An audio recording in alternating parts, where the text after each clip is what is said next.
They are tied for the fewest wins in the league. They've given up the most goals and have lost 6 of their last 7 games. Following the Leafs' latest disaster in Phoenix on Saturday, not only are headlines calling for heads to roll, but one report stated that General Manager John Ferguson Jr. tried to fire head coach Paul Maurice as early as last week, a move that Ferguson was quick to vehemently deny on Monday. Ferguson told TSN, quote, "That did not happen. There isn't a shred of truth to that assertion. This is made up.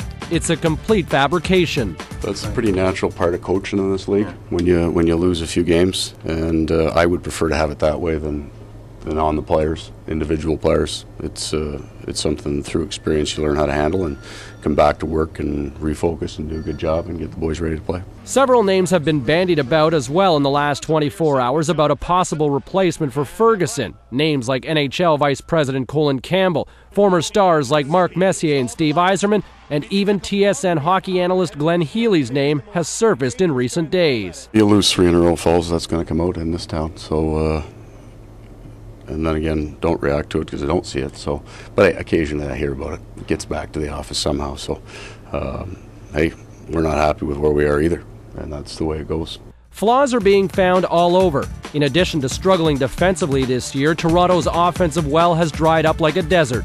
The Leafs have been outscored 12-4 in the last few games, and several forwards have not produced in recent weeks. Right now, we're a below-average team. I don't care what anyone says. Our record shows for it, but we have the capability of being a great team. So what now for the Toronto Maple Leafs? The team can't score, and they can't keep the puck out of their own net. Now, the company line is that there is still plenty of time left in the regular season in order to get back on track, and that still may be the case, but it may have to be done with different personnel, either on the ice, behind the bench, or even in the front office. James Cebulski, TSN, Toronto.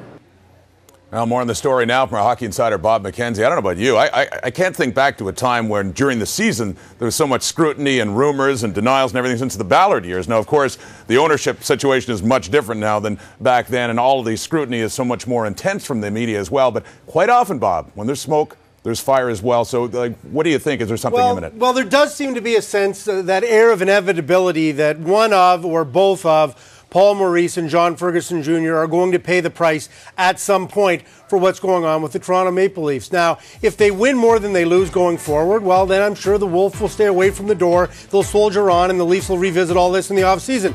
But anything less than 500 and any more debacles like there was on Saturday night against the Phoenix Coyotes, and something is going to give. Ironically, the thing that might be protecting Maurice and Ferguson the most right now is that as screwed up as the hockey team may appear on and off the ice, the ownership situation, at least the decision-making process within that ownership group, is even more screwed up. What's an example of that?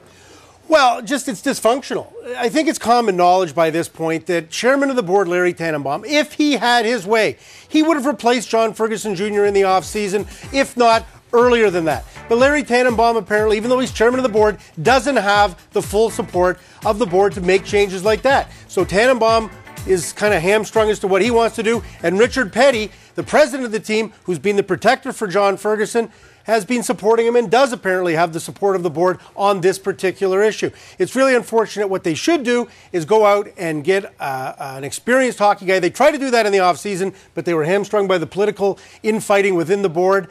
You can't do that in the middle of the season. That's only the kind of move that you can make, a Brian Colangelo type Toronto Raptor move. So what they're left to do in the meantime, spin their wheels, and we're hearing all sorts of rumors about player committees of Mark Messier, Ron Francis, Steve Yzerman, Glenn Healy, all of this coming out of the blue now. So it's really not the way to do business. So if the Leafs could play 500 hockey and keep the Wolf away from the door, that would be the best thing. But if they stumble along, something's going to give. You have to think so. In the meantime, they say they are studying it. You got to wonder when the study will be over, and there will be some action on this. Bob McKenzie, thank you for that.